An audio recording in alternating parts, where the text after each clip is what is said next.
Magandang tanghali o magandang hapon mga ginigiliw naming taga-subaybay sa programa natin in the Facebook. Magsisimula na po tayo ng ating gawain ngayon. Bago tayo magsimula po, tayo po ay manalangin. Sa ngalan ng Ama at ng Anak at ng Espiritu Santo.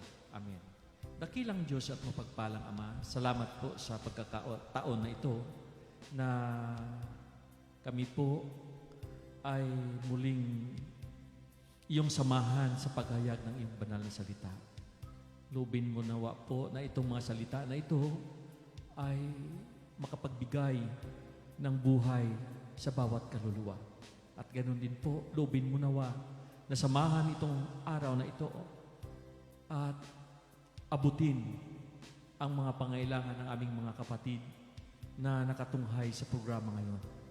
At loobin mo rin po na ang aming mga kapatiran na mayroong sakit at karamdaman ay iyong pagalingin. In Jesus' name, Amen and Amen. Sa ngalan ng Ama, ng Anak at ng Espiritu Santo. Amen.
Your throne, come Lord Jesus.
O King.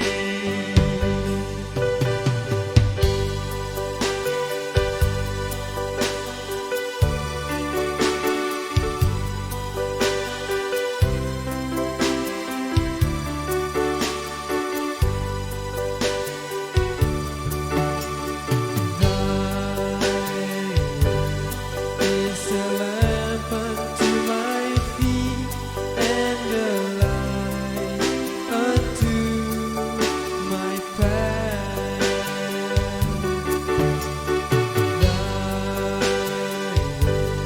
Thy is a lamp unto my feet and a light unto my path.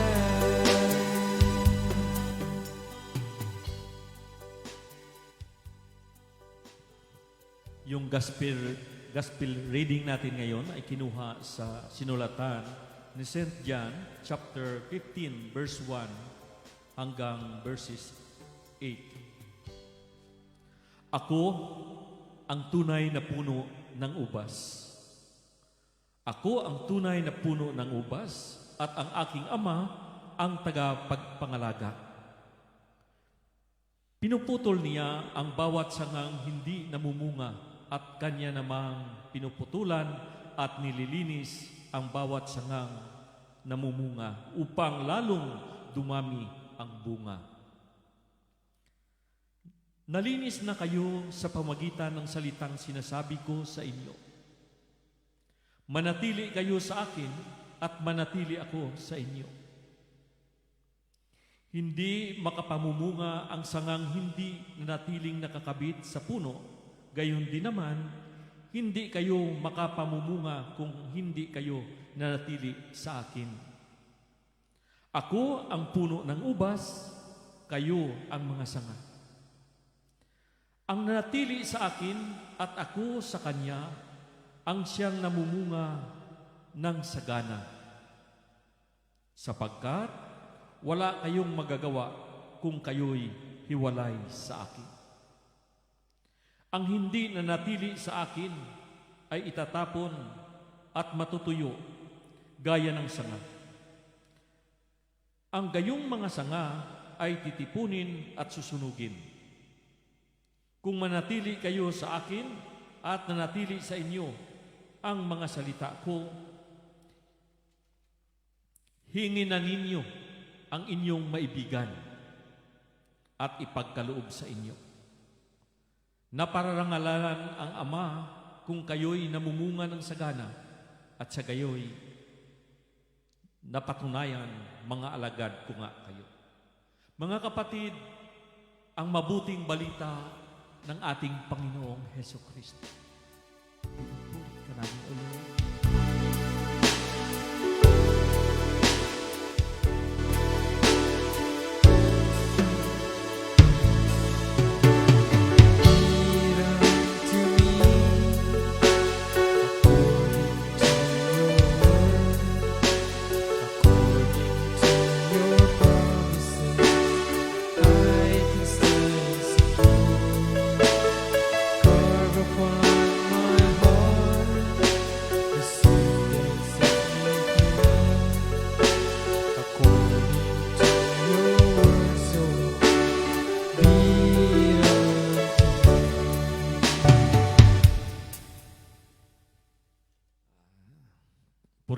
Purihin natin ang Panginoon. No? Sa salita ng ating Panginoon na ating tinunghayan ngayon, ay kanyang sinabi sa atin sa pamagitan ng talinhaga ng puno ng ubas. Sabi ni Lord, ako ang puno ng ubas at kayo ang mga sanga. Ang sanga, tayo po. At si Jesus sa talinhaga, siya ang puno ng ubas. Ang bawat sanga na tayo na nakakabit sa puno ay siyang nililinis ng Ama. At siyang magkaroon ng bunga na sagana. At ang sabi ni Jesus, no, siya ang Ama ang tagapangalaga. Kanyang nililinis ang puno, kanyang nililinis ang sanga na nakakabit sa puno na siyang si Jesus. At itong sanga na ito na tayo, no, ay pag nilinis, siyempre inahambing sa isang puno, no? Pag inaalagaan, no? Maging anong klaseng puno, maging bayabas man yan, maging anong klaseng prutas man yan, pero dito po hinahambing sa isang puno ng ubas, no? At pag ang ubas kasi, pag hindi mo nilinisan, maraming sanga na tumutubo, pero hindi mo nilinisan ito, hindi magkakaroon ng bunga na marami. No? At kung mayroong mga damo, no, sa puno ng ubas, hindi rin ito makapagpamunga ng marami kasi yung nutrients na dapat na doon sa ubas ay kinukuha ng damo. Dito po inihambing ng salita na ating tinunghayan ngayon na si Jesus yung puno ng ubas at tayo yung sanga, no, na nakakabit sa puno. Sabi niya, manatili kayong nakakabit kay Jesus. No? Sapagkat, sabi niya, kung nakakabit tayo, nanatili tayo kay Jesus, makapamunga po tayo ng marami at tayo po ay nililinis. Sabi ni Jesus, nilinis na po tayo sa pamagitan ng banal na salita ng Diyos. No? Kung titingnan po natin, Lord, kailan mo po kami nilinis? Ayon sa iyong salita na yung nakakabit sa puno ay nililinis ng Ama. So tanungin natin yung kanyang, paano mo, Lord, kami nililinis? Sabi niya, nilinis ko na kayo sa pamagitan ng aking mga salita. Ngayon, yung salita pala ng Panginoon na itinuturo dito sa Biblia, kung tunghayan po natin, tinuturuan tayo at nililinis yung sanga na tayo sa pamagitan ng aral ng Biblia na siyang salita ng ating Panginoong Jesucristo. Kung tayo po'y nanatili kay Jesus, tayo po'y nauuhaw ng kanyang mga salita. At sa pamagitan ng salita na yun ni Jesus, tinuturuan niya tayo kung paano tayo mamuhay araw-araw alinsunod sa kalooban ng ating Panginoon. At sa pamagitan noon, na kung ano ang kanyang tinuturo sa ating tinunghayan, na kanyang banal na salita, ay siya namang ipinamumuhay natin. Yan po ang nagtuturo sa atin kung ano yung mga dapat natin gawin. Ngayon, tinuturuan, pag sinabi na halimbawa ng Panginoon, huwag kang magnakaw, huwag kang huwag kang magpatay, huwag kang mangalunya, o ano-anong klaseng kasalanan. Ang salita ng Diyos nagtuturo noon. Ngayon, sa sandaling ikaw ay tinutukso ng masamang espiritu, no? Tutuksuin ka noon, o saan sabihin mo? Lalabas yung mga aral ng Panginoon sa iyo. Lilitaw yan sa iyong isipan. Ipapakita sa iyo ng banal na espiritu yung mga salita na iyong tinunghayan sa banal na Biblia, sa banal na salita ng Diyos. At yun, ang magtuturo sa iyo na huwag mong patulan itong mga bagay na nagdadala sa atin sa kapahamakan sa pamagitan ng tukso.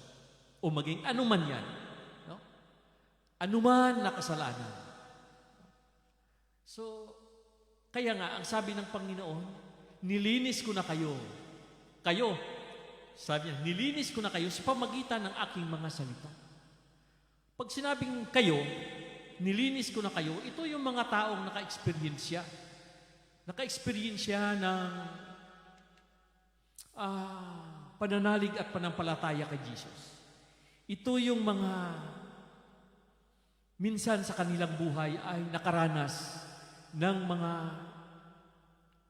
himala sa kanilang mga buhay. At yung mga tumanggap kay Jesus, yung mga binyagan ng mga Katoliko, at yung mga naniwala sa Kanya, mga Kristiyanong naniwala sa Kanya, yan ang pinatungkulan sa salita ng Panginoon na ang sinasabi, nilinis ko na kayo sa pamagitan ng aking mga salita.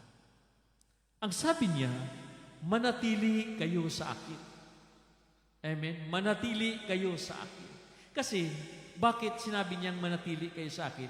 Dati na kayong nandyan eh. Hello? Dati na kayong nandyan sa puno. Ang sabi na lang ni Jesus, manatili ka dyan. No? Manatili ka dyan. So, ganyan. Tayo na mga naka-eksperyensya, tayong mga naniwala kay Jesus, saan mang dako ng mundo. Sa Pilipinas, sa Amerika, sa Canada, sa Australia, sa England, tulad ng mga nakasubaybay sa atin, ng mga kapatid natin, mahigit 100. Sa Hong Kong, no? Sa ating komunidad, no? Sila po yung sasabihan na manatili po kayo sa akin. Pag sinabi kasing manatili kayo sa akin, nandyan na kayo. Nandyan na kayo kay Jesus. Ang gawin na lang, manatili. Bakit sinabi ni Jesus na manatili kayo sa akin? Kasi may mga kapatid po tayo na bagaman sila ay minsan sa kanilang buhay naka-eksperyensya, pero alam naman po natin na malakas yung hatak ng daigdig na ito. No. Ika nga, sabi ng banal na salita, yung espiritu ay laging handa, pero mahina ang laman. Amen. Hahatakin ka nito. So, pero ang sabi ng Panginoon, manatili po tayo doon sa kay Jesus na siyang puno ng ubas. Tayo yung kanyang mga branches. Tayo yung kanyang mga sanga. Dahil kung manatili po tayo doon, lilinisin tayo ng Ama. Ang Ama ang tagapangalaga. Alagaan po tayo ng Diyos. Huwag niya po tayong pahintulutan na madala ng mga pamaraan ng mundong ito na nagdadala po sa atin sa kapahamakan, na kung saan, kung hindi po tayo manatili sa puno ng ubas, ito po ay magdadala po sa atin sa kapahamakan ng apoy, no? Sa impyerno. Kaya yung advice ni Jesus, wag na wag po tayong umalis sa puno na siya at manatili po tayong nakakunikta sa puno sapagkat ang nakakunikta sa puno ay nililinis ng kanyang Ama. At ito po ay magdadala ng maraming bunga. Amen? Hallelujah. Mga kapatid, isang kanta para dito sa...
Sabi dito, hindi makapamumunga ang sangang hindi nanatiling nakakabit sa puno.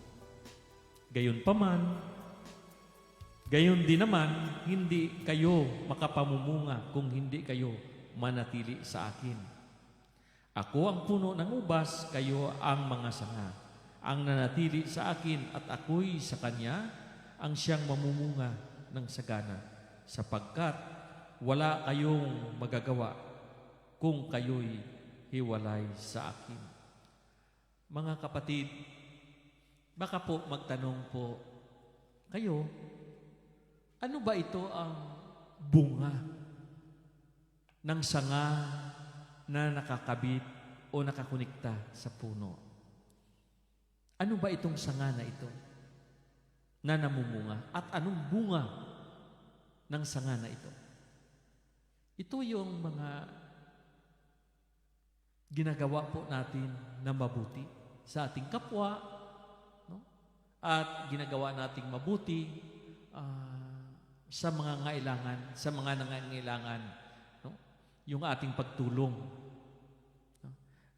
Basahin ko sa inyo yung sa Matthew 25:31 hanggang 40. No? Kapatid, isang kanta.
halintulad sa isang bunga ng isang sanga na nakakunikta o kung nakakabit sa puno. Kung saan sinabi ni Jesus na ang sanga na natiling nakakabit sa puno ay makapamunga ng sagana sapagkat ito po ay nililinis ng Ama.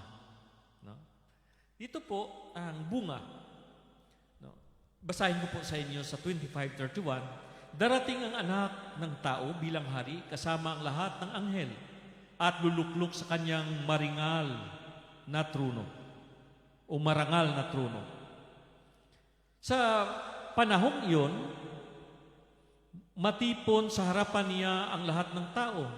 Sila'y pagbuklod-buklurin niya at tulad ng ginawa ng pastol sa mga tupa at mga kambing. Ilalagay niya sa kanyang kanan ang tupa at sa kaliwa ang mga kambing. At sasabihin ng hari sa mga nasa kanan, "Hali kayo mga pinagpala ng aking Ama, pumasok na kayo at manirahan sa kahariang inihanda para sa inyo mula pa nang likhain ang sanlibutan. Sapagkat ako'y nagugutom at iyong pinakain, nauuhaw at iyong pinainom. Ako'y isang dayuhan at iyong pinatuloy. Ako'y walang maisuot at iyong pinaramtan. Nagkasakit at iyong dinalaw, ako'y nabilanggo at iyong pinuntahan.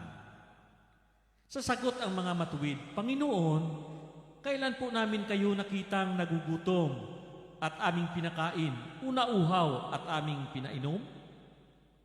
Kailan po kayo naging dayuhan at aming pinatuloy, o kaya'y walang maisuot at aming pinaramtan? At kailan po namin kayo nakitang may sakit o nasa bilangguan at aming dinalaw? At sasabihin ng hari, sinasabi ko sa inyo, nang gawin ninyo ito sa pinakahamak sa mga kapatid kong ito ay sa akin ninyo ginawa. At sasabihin naman niya sa mga nasa kaliwa, lumayo kayo sa akin, mga sinumpa. Kayo'y pasaapoy na di mamamatay, na inihanda para sa dyablo at sa kanyang mga kampon, sapagkat ako'y nagugutom at hindi ninyo pinakain, nauhaw at hindi ninyo pinainom. Ako'y naging isang dayuhan at hindi ninyo pinatuloy. Ako'y nawala ng maisuot at hindi ninyo pinaramtan. Ako'y may sakit at nasa bilangguan at hindi ninyo dinalaw. At sasagot din sila, Panginoon, kailan po namin kayo nakitang nagugutom, nauuhaw, o naging dayuhan, o nawalaan ng maisuot, at may sakit o nasa bilangguan, at hindi namin kayo pinaglingkuran? At sasabihin sa kanila ng hari, sinasabi ko sa inyo, nang pagkaita ninyo ng tulong, ang pinakahamak sa mga ito, ako ang inyong pinagkaitan. Itataboy ang mga ito sa kaparusahang walang hanggan. Ngunit ang mga matuwid ay tatanggap ng buhay na walang hanggan. Mga kapatid, ang mabuting balita ng ating Panginoong Jesucristo. Amen? Hallelujah. So ang bunga ng isang sanga na nakakabit sa puno ay yung mga gawang tulad ng ating binasa. Hello? Yung pagtulong sa kapwa. Lalo na ngayon, minsan ako mga kapatid, nakapanood ako ng mga pinupost nila sa Facebook at sa YouTube. At nakita ko roon yung napakaraming taong nangangailangan ng tulong. At minsan, pag nakita ko yon, kahit sila yung nakita kong tumulong, ako naman, wala akong maitulong. Kasi minsan kung makatulong din tayo sa pamilya natin, dito tayo sa Canada, at lalo ngayon, dito kami sinusuportahan lang ng gobyerno dahil sa totoo, lockdown din dito. Pero bakit? Ako, tinitingnan ko yung mga tumutulong, yung mga frontliners, yung namibigay ng bigas, at ng mga kapatid natin, hindi ko na lang banggitin. Mga mayaman natin, mga kapatid, nag-ambag-ambag upang tumulong sa mga dukha nating kapatid na nagugutom. At yung mga walang tirahan, pinapatayuan ng bahay. Hindi ko mapigil yung sarili ko. Na sabi ko, Lord, kung akong pagkalooban mo na mga sapat, hindi ako mag-alinlangan na tumulong sa aking kapwa. Kasi sa pagtulong, nakikita mo yung kasiyahan eh. Hindi man nila sasabihin ng mga kapatid natin na mga mayayaman. Yung mga kapatid natin na kahit na nandyan lang sa katamtaman, pero tumutulong sa kanilang kapwa. No? Tayo dito tumutulong din sa ating mga kapwa. Pero hindi naman natin dapat sa pagsabi. Ang Panginoon na lang yung nakakaalam noon. Pero sa nakita ko, ako mismo yung sa puso ko, nakikita ko yung desire sa puso ko na sabi ko kung mayroon lang sapat, na bagay, pira o ano paman, gawin ko rin yung mga ginagawa ng ating mga kapatid na mayayaman. No? So, yan ang mga sanga na namumunga. Kaya sasabihin ng Panginoon, kailan ka nagugutom? Kailan nagugutom, Panginoon? Tatanungin sa tao na ito na matulungin. Hindi ko nalalaman na kailan yan nagugutom na nagbigay ako ng tulong. Sabi ng Panginoon, yung tumulong sa mga aba o yung mga dukha mong kapwa, no, ginagawa mo sa akin. Mga kapatid, tingnan natin ha. Pag tayong tumutulong sa ating kapwa, minsan, hindi natin nalalaman. Hindi natin nalalaman. Akala natin tulong lang. Pero lahat ng ito recorded sa langit pala. Yung lahat na ginawa natin sa ating kapwa, maging simple man, o maging malaking tulong man, o anong bagay na ginawa natin sa ating kapwa, akala natin wala lang yun. Kita mo yung sinasabi ng isang matulungin dito, yung sinabi niya, Panginoon, saan na ikaw ay walang damit at binigyan ko ng damit? Saan na ikaw ay nakulong at dinalaw ko ikaw? Saan na wala kang makain at binigyan kita ng pagkain? Saan kang walang bahay at binigyan kita ng bahay? Saan ka na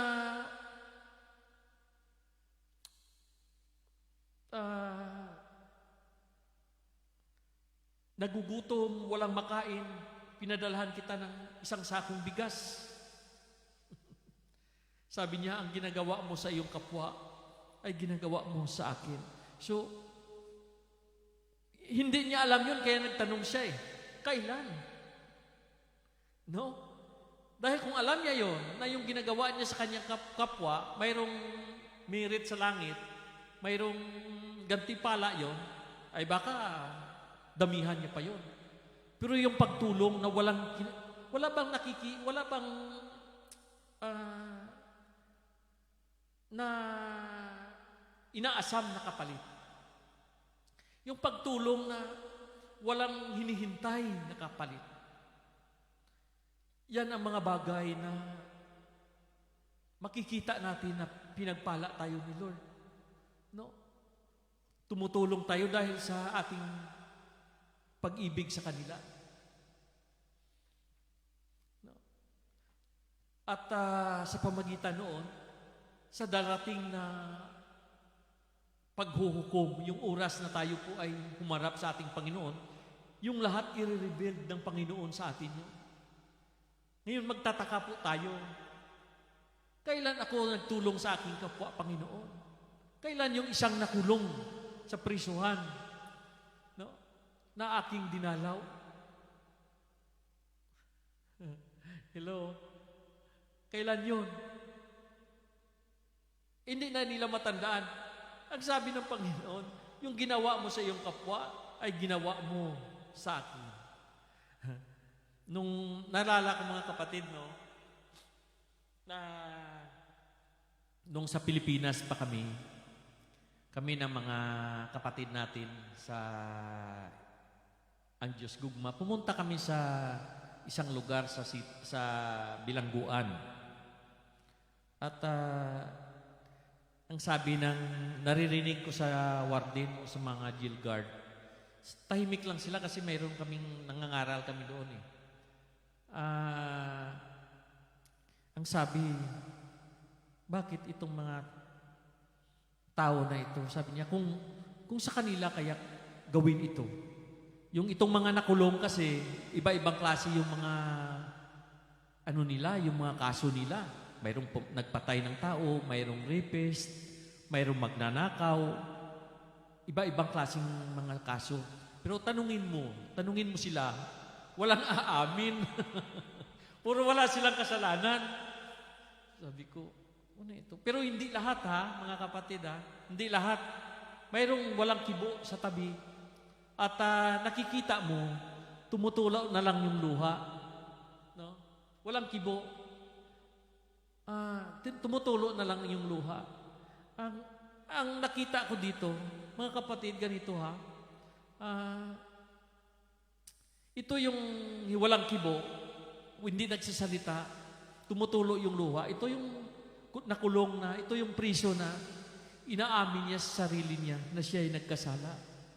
At kung bigyan siya ng pagkakataon ng Panginoon na magbagong buhay, ito po yung taong mayroong pagnanasa na magbabago o pagsisihan. Bakit niya nagawa yung mga bagay na naghantong sa kanya sa kulungan? No? So, yan ang sinasabi ng Panginoon, saan ako nakulong? At yung dinalaw. Pero para sa mga nakulong na hindi nagbabago, hindi nagsisisi, lahat, wala, hindi yun ang tinutukoy. Ang tinutukoy doon, yung nakulong na mayroong pagsisisi at nagbalik loob sa Panginoon. Inamin niya man kung ano yung kasalanan na kanyang ginawa. Yun ang sabi ng Panginoon, nakulong ako, pero iyong dinalaw. Alam niyo ba, yes, punta tayo sa kulungan at yung mga kapatid natin doon ng nakukulong. Halos lahat na patunayan na sila po ay nakagawa ng kasalanan. Pero maging sila ay nakagawa man ng mga malaking kasalanan na kung kaya sila ay kinulong at pinarosahan sila diyan, dahil nagawa nila na sila po ay gumawa ng mga bagay na ipinagbabawal ng batas at ipinagbabawal ng Diyos. No.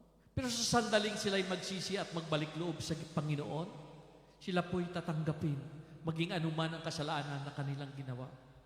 Yan ang pinasabi ng Panginoon na saan ako'y nakulong at iyong dinalaw. No? Saan? Sinabi ng Panginoon sa iyong tao na, Panginoon, saan ka nakulong? Na ikaw ay aking dinalaw. Sabi ng Panginoon, yung ginawa mo sa iyong kapwa ay siyang ginawa sa akin. No? Doon sa isang tao. Maraming mga priso doon na nakipag-kwentuhan sa amin. Mayroong umaamin, mayroong namang hindi. At mayroon talagang nakikita mo na habang nakatayo sila, nanalangin kami, nakikita mo yung patak ng luha sa kanilang mga mata na tanda ng kanilang pagsisisi at nagpagbalik loob sa Panginoon. No? So, alam nyo ba na kahit may 100 priso na nandyan sa kulungan at mayroon lang 2 nagbalik loob ng tunay sa Panginoon, napakalaga na sa Diyos yun, kahit isa lang. No? Sapagkat ang sabi ng banal na salita, sa isang kaluluwa na magbalik loob, magsisisi at magbalik loob sa Panginoon, yung bilyon-milyon o bilyon-bilyong anghel sa langit ay tumatalon sa kasiyahan dahil sa isang kaluluwa na nagbalik loob at naligtas. So, kaya nga ang sabi ng Panginoon, saan? Sabi ng tao, saan ka Panginoon nakulong at aking ikaw ay dinalaw? No? So, ganyan ang sabi ng Panginoon. Yung pagdalaw natin sa mga tao, maging makasalanan man yan, kung nagbalik loob sa Panginoon,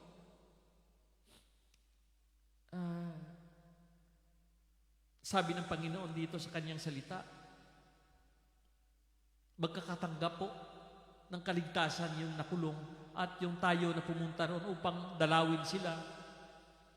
Sila po, yan po ay magbibigay sa atin ng pagpapala at recorded sa langit yan, yung ating ginawang mabuti sa ating kapwa. So yan ang isang mga example na ang sanga na natili sa puno ay magkaroon ng bunga na sagana. No? So yung bunga, ito yung mga mabuting gawa natin sa ating kapwa. Amen. Isang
Dito po sa John 15, chapter 6, sabi dito, ang hindi nanatili sa akin ay itatapon at matutuyo gaya ng sanga. Ang sanga ay titipunin at susunugin. Kung manatili kayo sa akin, nanatili sa inyo ang mga salita ko, hingiin na ninyo ang inyong maibigan at ipagkaloob ko sa inyo. Mga kapatid, sabi ng Panginoon dito na ang mga sanga na hindi nakakabit o nanatili sa puno, ito po'y malalanta. Diba? Ito po'y malalanta. At pagkatapos, ito po'y gawin na lang panggatong yung sanga. No? Igagatong na lang yan. Ibig sabihin, sabi ni Jesus, na ang sanga na hindi patuloy na nakabit sa puno, ay ito po ay titipunin at ihahagis sa apoy. So inahambing na ang bawat tao o Kristiyano man na hindi nakakabit sa puno ay malalanta. Sapagkat, ang sabi ni Jesus, wala kayong magagawa kung hindi kayo nakakabit sa puno, sa akin.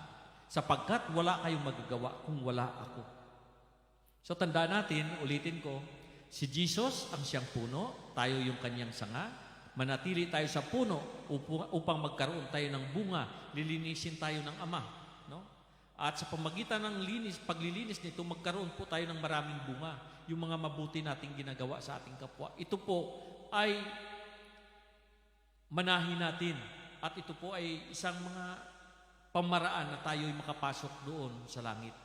Yung mga ginagawa nating mabuti. Pangalawa, ang nanatili sa puno, sabi ni Jesus, ang sanga na hindi nanatili sa puno ay siyang malalanta at ihagis sa apoy.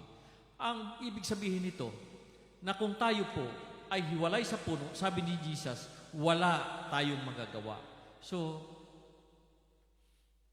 hindi pwede na makagawa po tayo ng mabuti. No? Sabi niya, hindi tayo pwedeng makagawa ng mabuti kung hindi tayo nakakabit sa puno. Siguro, pwede rin para nakita natin na mayroong tumutulong, nagbibigay ng bigas, nagbibigay ng sardinas, nagbibigay ng kung ano. Pero sa isip niya, kailangan ko to pagdating ng eleksyon. Hello? Kailangan ko itong mga tao na to. Kaya yung ilista ko lang, yung mga bumuboto sa akin, yung hindi bumuboto sa akin, hindi ko ililista. Eh pagka ganyan yung klaseng ginagawa, hiwalay ka na sa puno, iba yung pamaraan ng yung pagbibigay. Sapagkat sa isip mo, itong tao na ito, pagdating ng eleksyon sa susunod, ito ay mapakinabangan ko. Nakita ng tao, tumutulong. Yes, tumutulong ba? Si ano ganito?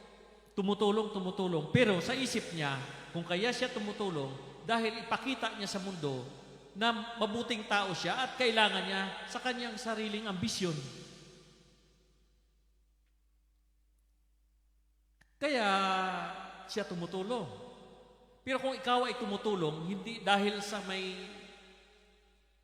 eleksyon man yan o wala, ayan talagang nakakabit sa puno. Amen.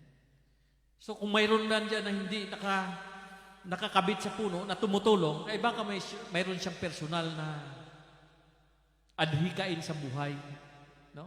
May malalim na dahilan kung kaya niya ginagawa yon. Hindi natin alam.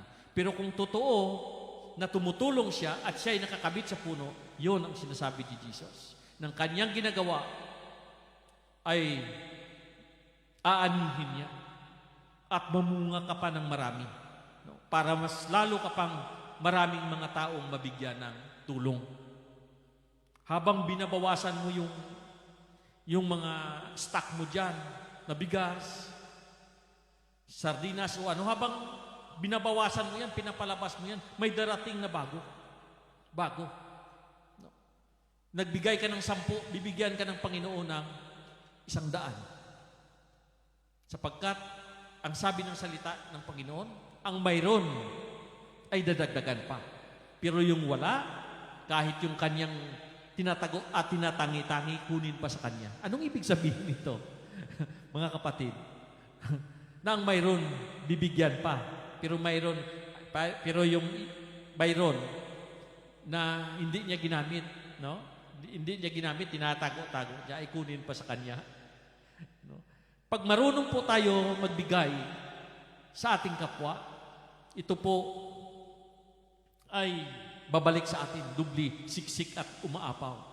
Pero kung hindi tayo magbigay sa ating kapwa, kahit yung tinatago-tagi natin dyan na kunti, ay kunin pa sa atin yun. So, sa mga mayayaman nating mga kapatiran na tumutulong, na walang inaasam na kapalit, tandaan nila yan. Ang Panginoon may promisa sa atin na matulungin, sa inyo na matulungin. Kung hindi man ngayon o bukas, aanihin mo yan pagdating ng takdang panahon. No? Aanihin natin yan pagdating ng takdang panahon. Ay, siguro aanihin mo yan after 40 years. Siguro aanihin mo yan after 20 years. Siguro aanihin mo yan after 10 years. Kung kailan yun. No? Aanihin mo yan doon sa Panginoon. At ang sabi ng Panginoon dito, kung manatili po tayo sa puno, tayo po ay mamumunga ng sagana. At sabi niya, tayo'y lilinisin. At kung magkagayon, humingi na tayo ng ating pangangailangan. No? Ito, sabi niya,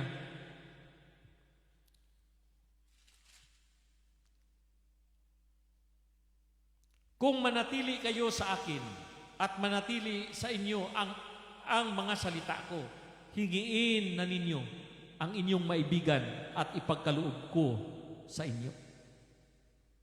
Naparangalan ang Ama kung kayo'y namumunga ng sagana at sa gayoy, mapatunayang mga alagad ko nga kayo. Amen. Humingi na kayo.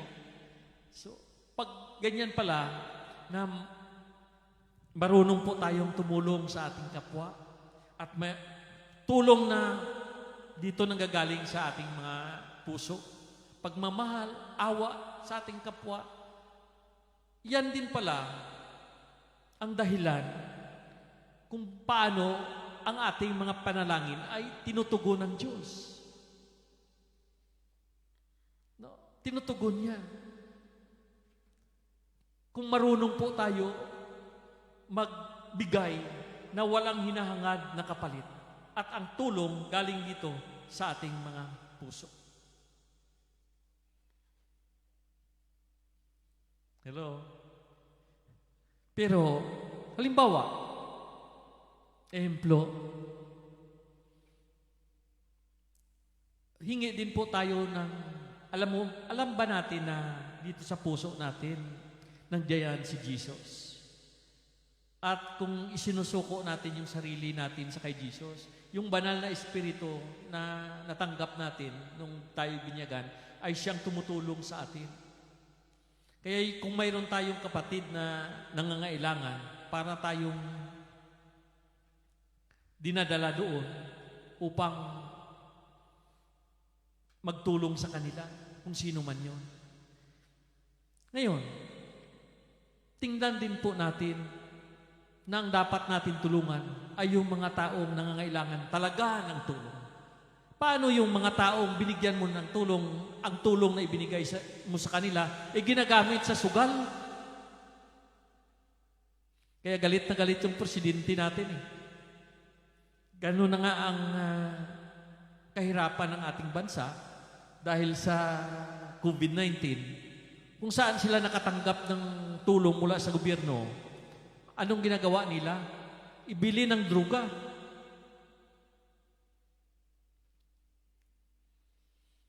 ilasing. Ngayon, pag nalasing na, punta na sa highway, maghamon ng away, hanggat sa mabaril na lang ng pulis. So pagka ganun, anong klaseng tao yun? So, diyan makikita po natin yung mga taong dapat natin tulungan. Pagka ganyan ugali, awak mo ng tulungan. Kasi mamerwisyo pa yan. Una, niloko ka na. Pangalawa, pag may pera siya, yung iba dyan, siya pang mamerwisyo. Magkaroon siya ng pera, ilasing niya lang. So, tulong mo. Tinulungan mo na nga. Pero ginagamit sa hindi maganda yung pera na galing sa iyo. Kaya, mag-isip-isip po tayo sa mga taong dapat nating tulungan. Maging kamag-anak natin yan, kapatid o ano pa man. Tingnan mo yung pamumuhay. Kung nasa diretsyong tama. Katulungan mo, maawa ka. Kung nakita mo naman na sila'y gumagawa ng maganda para sa kanilang mga buhay. Pero kung sa buhay nila, sila mismo ang sumisira doon, huwag mo nang tulungan. Kinukonsinti mong mali at ayaw ng Diyos yan.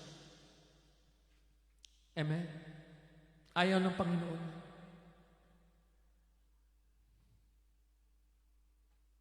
So dapat, manalangin po tayo sa Panginoon kung sino yung dapat natin tulungan.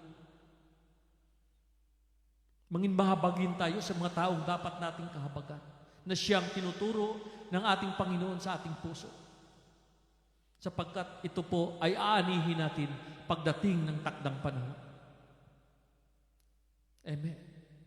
Hallelujah. At ang sabi ng Panginoon dito, tatanggap po tayo sa ating binigay, tatanggap po tayo ng 10 folds o 100 folds kaya. Tayo rin po ang benepisyo doon. Hindi lang dito sa lupa. Baging sa kabilang buhay. Nakikita ng Panginoon ang iyong ginawa. Pag yan ang tulong mo ay nanggagaling dito sa iyong puso. Amen? Hallelujah.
natin ang Panginoon.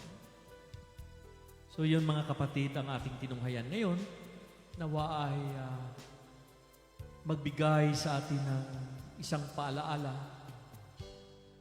na kung paano ang isang sanga magkakaroon ng maraming bunga. Na siyang ating narinig sa ating binasa ngayon. Manalangin po tayo at itaas natin sa Panginoon ang lahat ng ating mga pangangailangan. Naway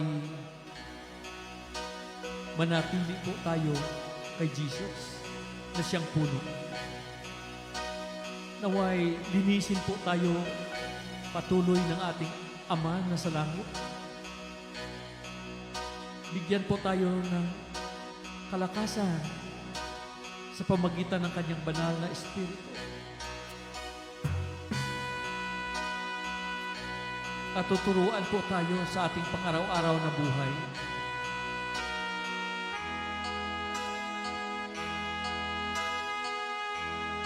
At sa pamagitan nito,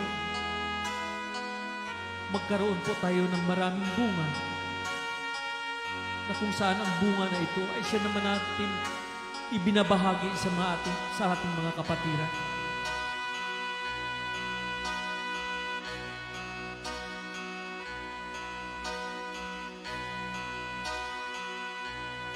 Dakilang Diyos at mapagpalang Ama,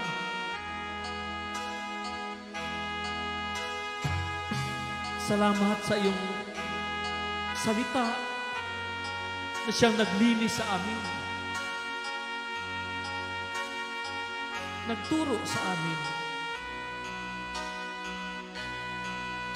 nangaral ka sa amin sa pamagitan ng iyong salita.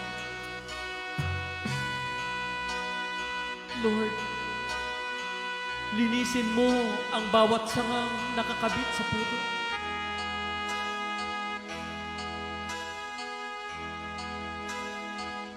Lubin mo ng bawat sanga na iyong mga anak ay magkaroon ng bunga, pag-ibig, awa,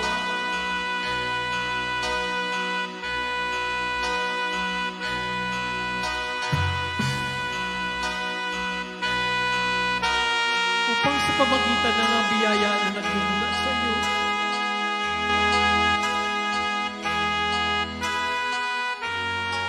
marami po kami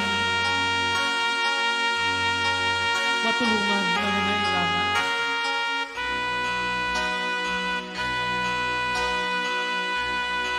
Lord, nilift up namin sa iyo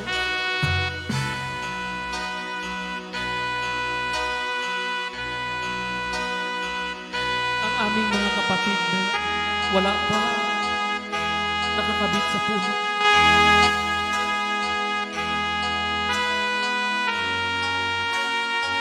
Nanatili pa sa kanilang lumang buhay.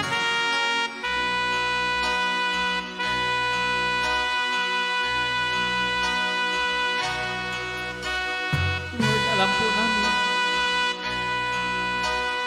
na walang imposible sa iyo.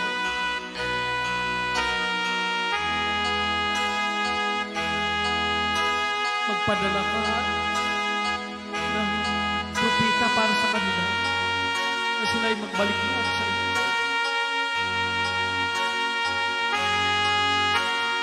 Allahanin mo po sa aming mga kapatid, magulang,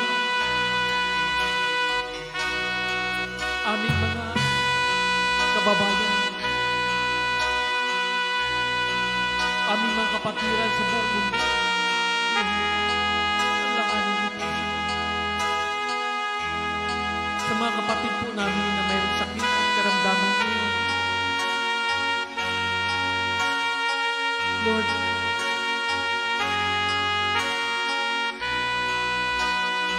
naway dalawin sila ng isang sanga na nakakabit sa puno. Walang iba kundi yung anak. para maparangalan at para pagalingin sila, para ang balik nito mo, magkilala sila na ikaw ay buhay at totoong Diyos.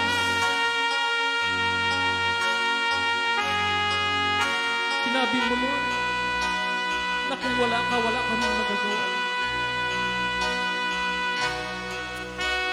Kaya Lord, itong ginagawa namin ngayon, itong programa na ito, kung wala ka, wala kaming magagawa. Ikaw ang siyang tanging lakas namin ipinatutuo. Na ikaw po ang gagawa ng himala at kaligtasan sa aming mga kapatiran sa nanggago ng mundo.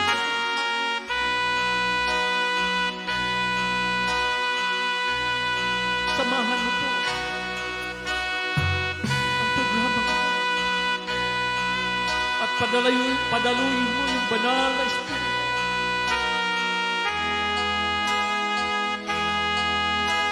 upang tanggapin nila ang kagalingan spiritual at physical.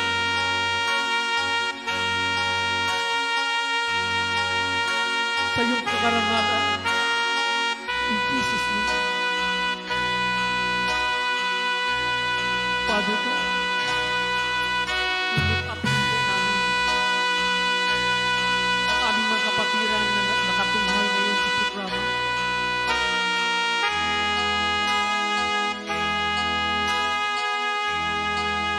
Na nanonood ngayon, O Lord. Pagalingin at pagpalain po ang kanilang hanap buhay. Gabayan mo po sila. Bigyan ng kalakasan. At puspusin mo, Lord, ang iyong banal na Espiritu. Ang aming kapatid na nakatunghay ngayon sa Maynila,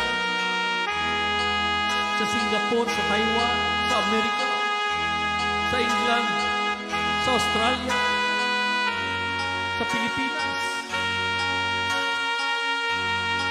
sa Iloilo, sa Banati, sa Dilapas, sa Insayawa, sa mga dako ng mundo, Panginoon. Yung mga nakapanood ngayon, Lord, pagpalain po at pagalingan at ibigay sa kanila anuman ang kanilang mithiin sa buhay. Ito ang aming panalangin.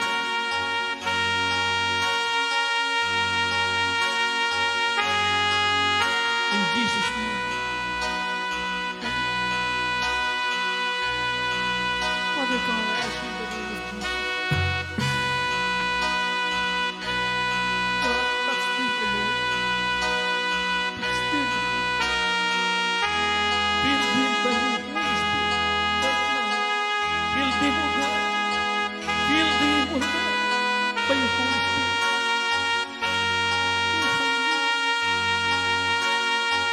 Bigyan mo sila, Lord, ng buhay. Maging ang mga kapatid namin nandyan sa ospital, O Lord.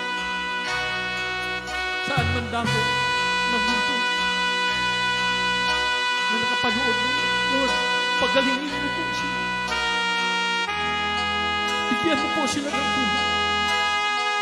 Tinatalian namin at nirinigyok ang espiritu ng kamatayan na sa inyo at palitan ng bagong buhay, bagong kalakasan. In the name of Jesus, receive the peace, love, and joy. Be filled by the Holy Spirit.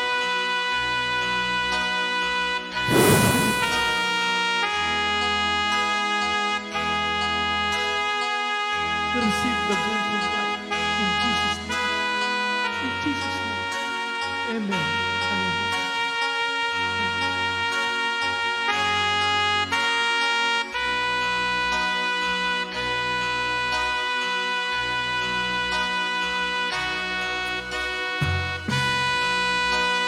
Maraming salamat mga kapatid.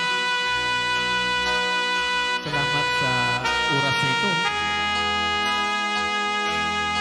at paghidayat sa inyo lahat. Purihin ang Panginoon. Love you sa mga kapatid. kapatid namin dito sa Canada. Sa ating gawain dito, Canada. Canada chapter. Pagka natapos ng ating tapos na mag-normalize ng COVID-19, patuloy po tayo sa ating mga prayer meeting, no? Sa ating gawain. Amen and amen. Salamat. Pagidait. Love you. Love you. Nandyan yung ating kapatid, Sister Lisa from England, Sister Winnie Rose from sa Maynila ngayon, Sister Mercedes, Sister Chuna, and